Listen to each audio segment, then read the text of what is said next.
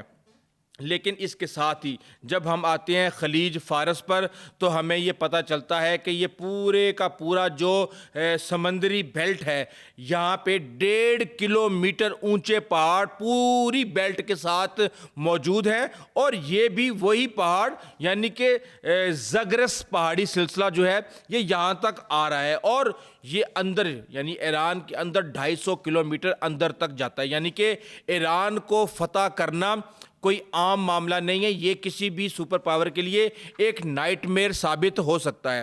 اس کے ساتھ ہی ہم یہ دیکھ رہے ہیں کہ جب ہم اسٹریٹ آف ہارموز پر آتے ہیں تو پورے کے پورے خلیج فارس کی جو ایک سائیڈ یعنی اوپر والی سائیڈ ہے وہ ایران کی سرحد ہے، جبکہ نچلی سطح پہ 7 ممالک آتے ہیں جس میں عراق بھی ہے، کویت بھی ہے، سعودی عرب، بحرین، قطر، UAE، یہ سارے کے سارے عمان سمیت یہ خلیج فارس کے جو داخلی راستے ہیں ان پر ان کی سرحدیں بنتی ہیں.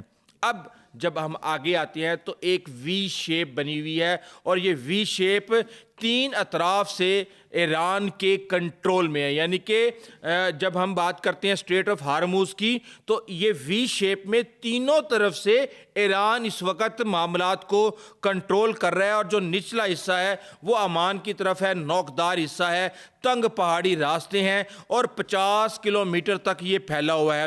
اس مقام پر ایران کے لیے اسٹریٹ آف ہارموز کو بند کرنا بہت ہی آسان کام ہے. یہی وجہ ہے کہ ایران اس وقت بڑی کامیابی کے ساتھ اسٹریٹ آف ہارموز کو بند کیے ہوئے ہے. یہاں تک کہ ایران کی پارلیمنٹ میں ایک بل پاس ہونے کے لیے آ رہا ہے جس کے مطابق اسٹریٹ آف ہارموز سے گزرنے والے ہر جہاز سے یعنی کہ ٹول ٹیکس لیا جائے گا. تو آپ اندازہ لگا سکتے ہیں کہ کیا حالات ہیں. صرف ایک اسٹریٹ آف ہارموز کی وجہ سے پوری دنیا پر اس وقت انتہائی پریشر ہے کیونکہ یہاں سے دنیا کا 20% تیل اور 90% قدر کی LNG یہاں سے گزرتی ہے.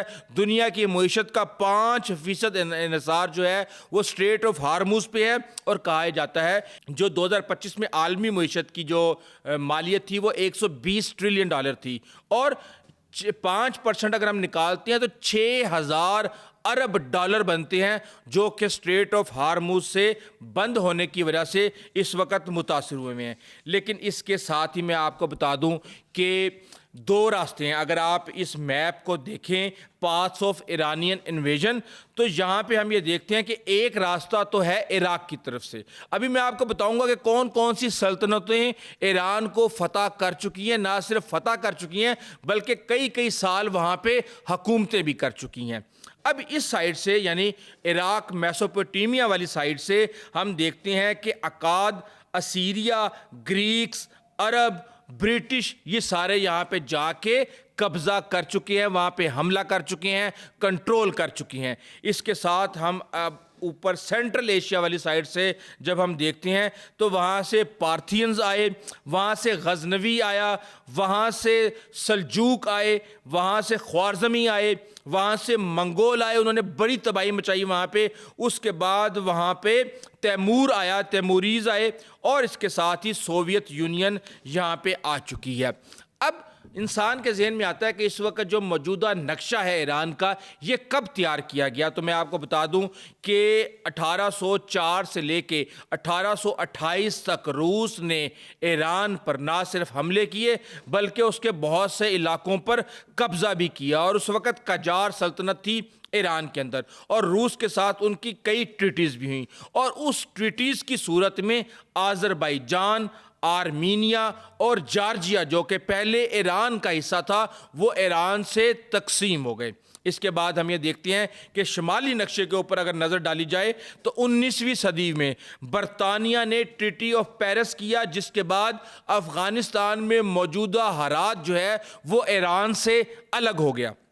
اس کے ساتھ ہمیں دیکھتے ہیں کہ 1925 میں رضا شاہ پہلوی کے بعد یہاں پہ سرحدوں کی ایک جو جدید اس وقت نقشہ ہے اس کی فٹنگ کی گئی اور اس کو وہاں پہ مضبوط کیا گیا۔ اب جو بڑی فتوحات ہیں، سکندر اعظم نے 330 قبل مسیح میں ایران پر قبضہ کیا۔ عرب حضرت عمر کے بارے میں کہا جاتا ہے کہ انہوں نے یہاں پہ فتوحات حاصل کی اور 7ویں صدی کے اندر یہ سب کچھ ہوا۔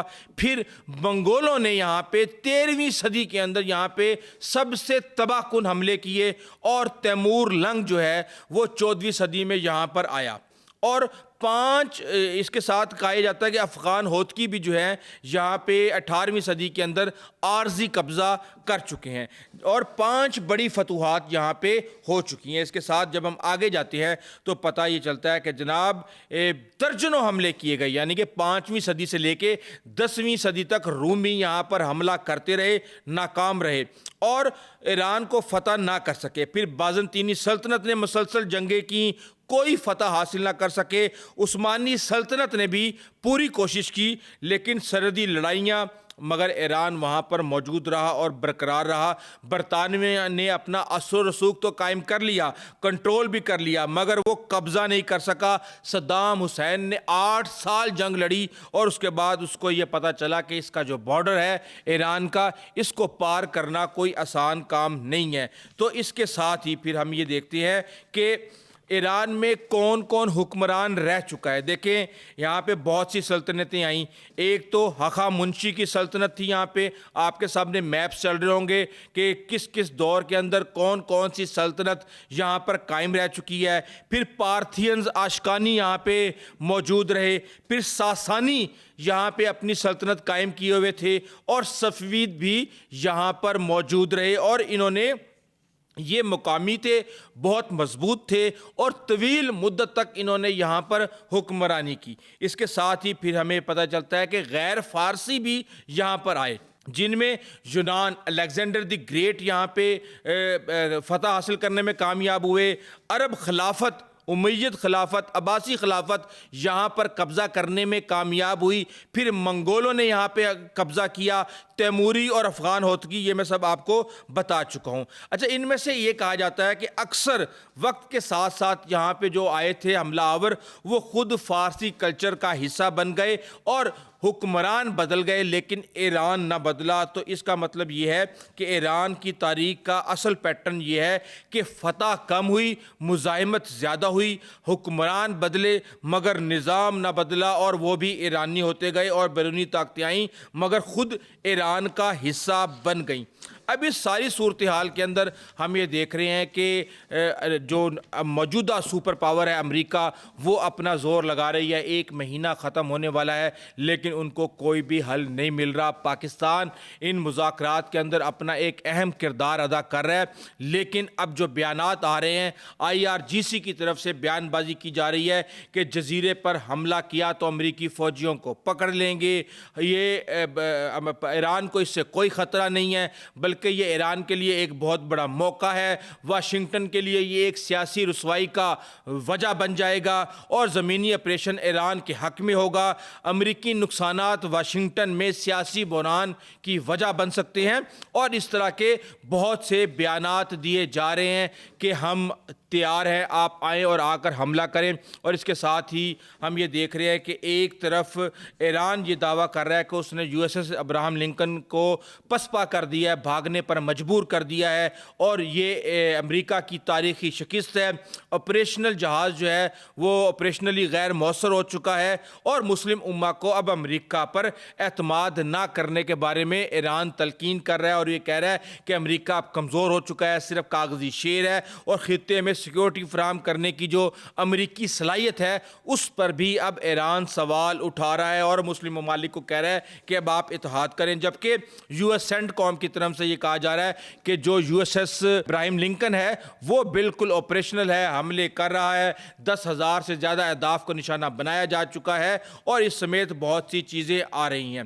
اب ہم یہ دیکھ رہے ہیں کہ جو مذاکرات ہیں، ٹرمپ کی طرف سے کہا جاتا ہے کہ مذاکرات ہو رہے ہیں، بہت جلد آپ کو سرپرائز دیں گے، ہم یہ چاہتے ہیں کہ ان سے کسی بھی مذاکرات کر کے آبنائے حمص کو کھول دیا جائے۔ جبکہ دوسری طرف سے ایران کہتا ہے کہ ہم کوئی مذاکرات نہیں کر رہے، یہ کوئی مذاکرات ہیں، یہ کوئی شرائط ہیں۔